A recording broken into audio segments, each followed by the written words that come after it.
Hey, how are you doing today?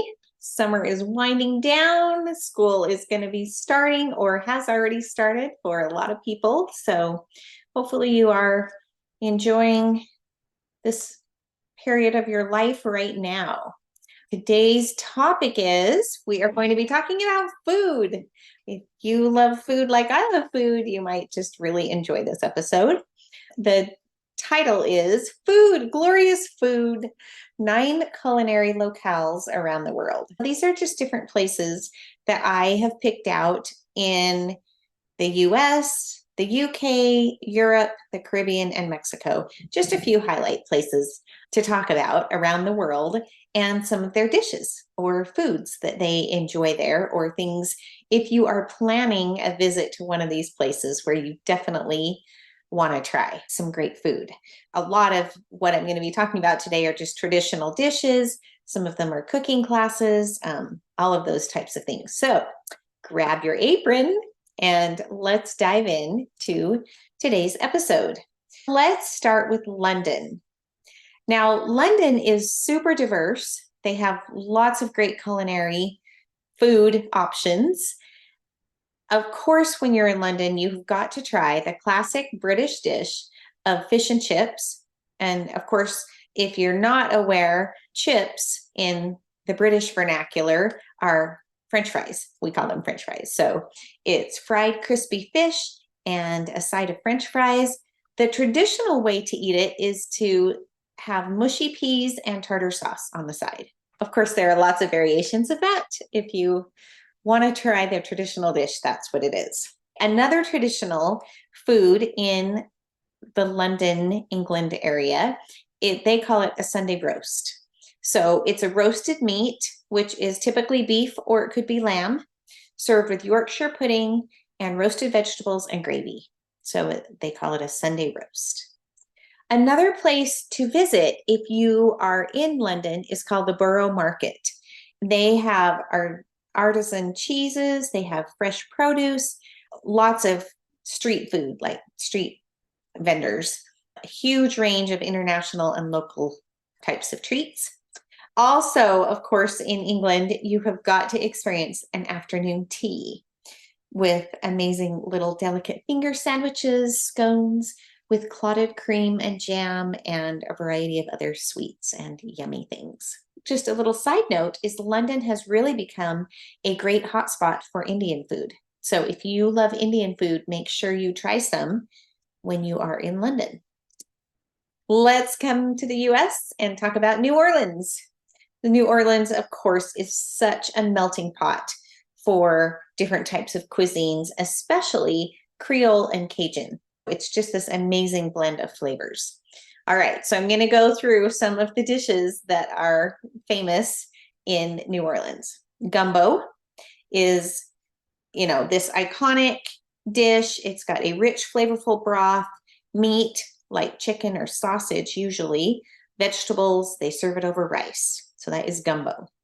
Beignets, oh my, amazing. If you have never had a beignet, you got to try one. They are fluffy, deep fried pastries, and they are dusted with powdered sugar. Similar to a donut or a scone, they are just amazing. Po' boys.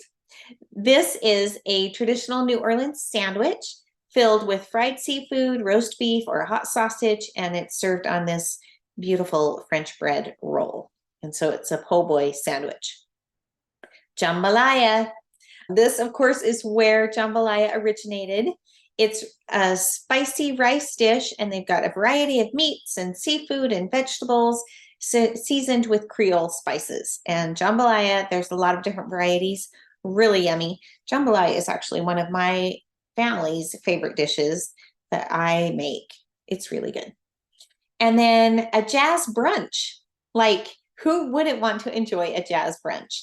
You get to enjoy live jazz music while you savor a leisurely brunch. You could have shrimp and grits, or you could have eggs Benedict with crawfish etouffee. So just some amazing options for a jazz brunch. Of course, it would also be amazing to join a cooking class to learn how to make and create these delicious dishes. Okay, let's go to Europe. Barcelona, Spain is a food lover's paradise. They have such a rich variety of cuisine here.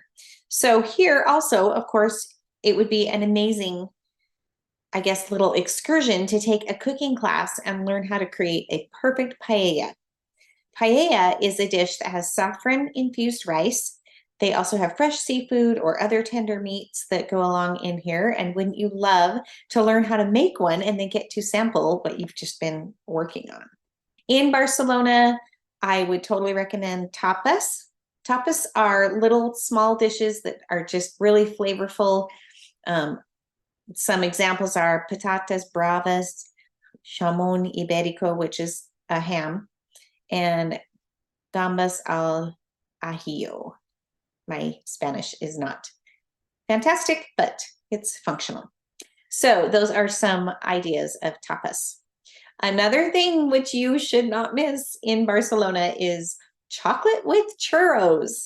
Yes, we all probably love churros. We know what churros are, and they make a thick chocolate sauce that you can dip them in Barcelona. So you've got to try that.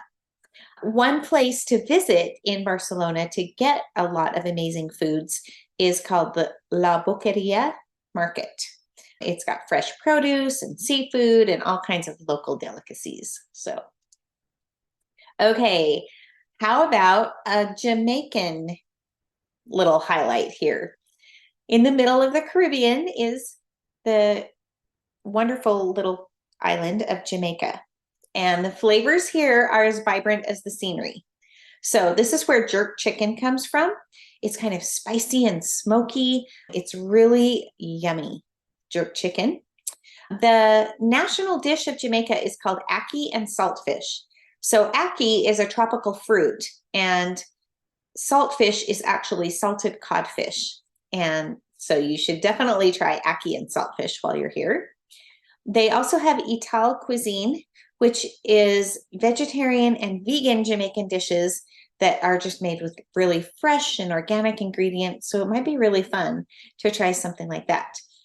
Definitely, they have a huge variety of fresh seafood, lobster, shrimp, red snapper. They can grill, they can curry, they prepare all kinds of different amazing ways. So you've got to try some fresh seafood while you're here. And of course, it would be really amazing to take a cooking class and learn how to make jerk chicken or how to create other traditional dishes from Jamaica. Mexico City. This city will take your taste buds on a wild ride. The market here, there are so many markets in Mexico City. Mexico City is huge. It's ginormous. I think it's got like 10 million people or something. Don't quote me on that. That's just a ballpark. But one of the markets here, which is kind of indicative of many markets that are throughout the city, is called the Mercado de la Merced. And they just have fresh ingredients. They have the spices that are fresh and everything that you can buy to go back and create your own dishes. But some specific dishes to try in Mexico or Mexico City is tacos al pastor is one of them. This is amazing street tacos. They have juicy marinated pork, which is cooked on a spit. So it's like on a skewer. And then they serve it in a soft tortilla.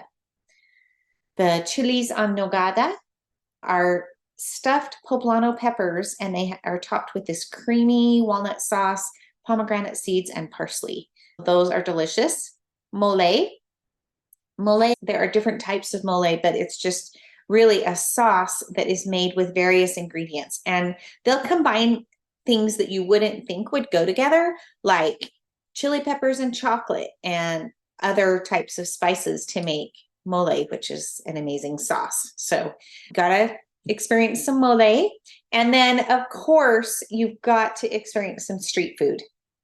Mexican street food, things like quesadillas, which is grilled corn on the cob, tamales. Oh, so many amazing things. So Mexico City would be an amazing place to try some local food and just go crazy with all the local stuff. Okay, back over to the UK, let's highlight Edinburgh. Edinburgh is the capital city of Scotland, and they have some amazing food festivals throughout the year. So for one thing, if you are experiencing Scotland or going there, check and see if there are any food festivals around the time that you are going to be there, because that would be a real treat. Ha ha ha. All right. But even if you are there when it's not a food festival, there are some great things you should try.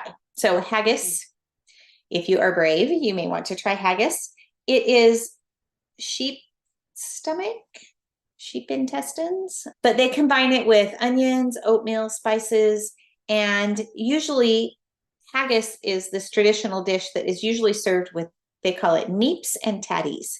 So neeps and tatties is their word for, it's a rutabaga and mashed potatoes kind of side on the side of haggis.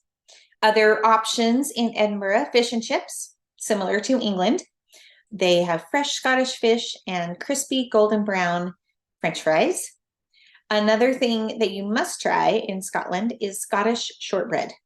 Buttery, crumbly goodness, amazing little crispy shortbread treats. A lot of times they serve shortbread along with tea. And of course, that is the next thing I'm going to highlight. Similar to England, have a high tea experience. They have amazing sandwiches, fresh baked scones, a bunch of pastries. So you've got to experience that if you are in Edinburgh. Back to the States. Let's talk about New York City. Talk about a culinary paradise. I'm telling you, everything from Chinatown to Little Italy. There is such a diversity of foods and such a wide variety of cuisines here that this would be an amazing place if you can stop running around and seeing all the sights long enough. This would be an incredible place to take a cooking class and learn how to make bagels or cheesecake or even artisan chocolates or any of the, I guess, traditional amazing dishes that we're going to talk about here in a minute. Okay, bagels and lox. New York style bagels are a specialty here in the area, and they top them with cream cheese. Lox is smoked salmon. A lot of times they'll put capers and red onions on it as well. Delicious. Delis. You have got to try the iconic New York deli. There are beautiful sandwiches like pastrami, corned beef, all the different types of sandwiches that you can even imagine. Then another, I guess, specialty to New York is something called the cronut. A cronut is a hybrid of a croissant and a donut. It was started and founded by the Dominique and St bakery, which is in New York City. So I think they've popped up other places as well, but you may want to visit the original Dominique and St bakery to try a cronut. And then, of course, all over the city are the food trucks. So many. There's gourmet burgers, there's, of course, hot dogs, but there's also all kinds of authentic ethnic cuisine all over. So New York is a great place to sample all different kinds of foods. All right, back to Europe. Let's talk about Florence, Italy. Florence is in the heart of Tuscany, and some of their foods that they are known for is bistecca alla Fiorentina, which is a mouth-watering, thick-cut Florentine T-bone steak seasoned with salt, pepper, and olive oil. Gelato is another treat that you definitely have got to try. Plenty of gelato when you are in Italy. So many flavors to try. Pistachio, chocolate, and then there's unique stuff like fig and honey. There's just all kinds of flavors. So you've got to try the gelato. Another thing to try in Tuscany, in Florence, is ribollita, which is a Tuscan soup. It has vegetables, beans, and then they thicken it with stale bread, and they cook it until it reaches just this amazing, like, thick and comforting consistency. So amazing. Okay, and truffles. So truffles have all different kinds of things that they are incorporated in, pasta dishes, risotto. Sometimes they're just shaved over the top as almost like a little condiment or I guess just something to enhance the flavor of a lot of dishes. Okay, And last but not least, can you believe we've been through 8 already? This is number 9, is also back to the Caribbean, to the island of St. Lucia. So St. Lucia is really a fun culinary place because it's got the Caribbean flavors, but they also have a lot of French and Creole influences. So a little bit similar to New Orleans or France, but Creole and Caribbean all meshed into one. So their national dish is something called green fig and saltfish. Then they also have a curry-filled, spicy kind of flatbread, which is called roti. And usually they stuff it with meat, vegetables, and herbs. So that's yummy. Of course, you've got to indulge in the fresh seafood, grilled lobster, shrimp, fish prepared all kinds of different ways. A lot of times they do bring in like the Creole sauces and flavorings. And then there is another traditional St. Lucian dish, which is called callaloo. And it is made with leafy greens similar to spinach. And it's a salad type of dish. And so usually it's just a side or sometimes with a soup, something like that. So many great places to talk about food around the world. And of course, we've hardly even scratched the surface of all the food places we could talk about.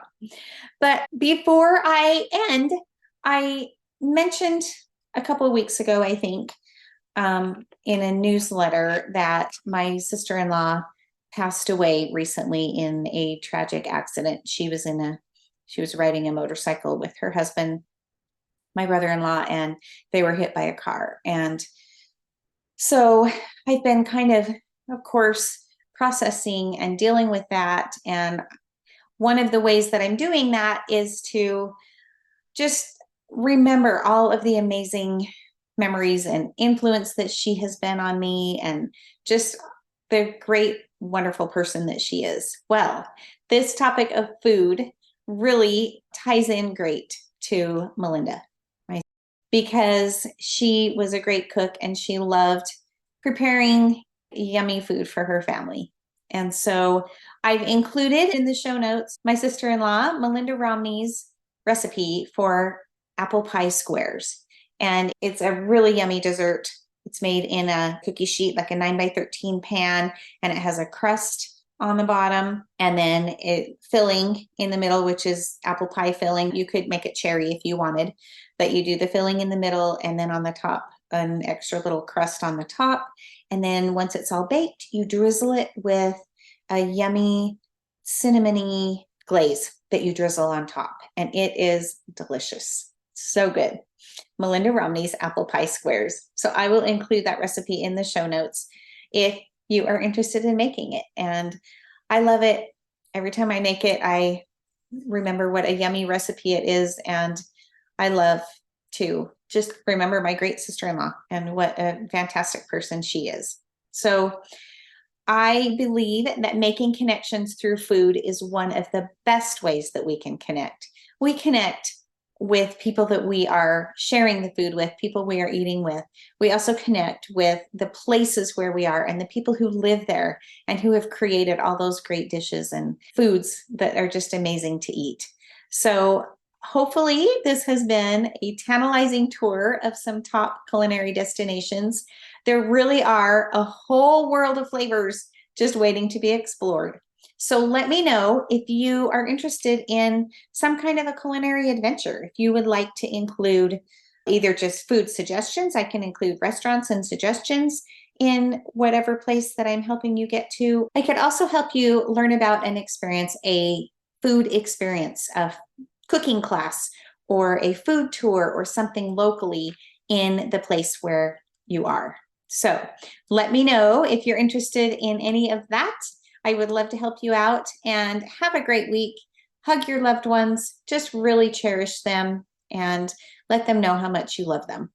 And we will see you next time. Thanks. If you've enjoyed this podcast, I would invite you to like, share, or leave a review. Let's help grow our wellness travel community.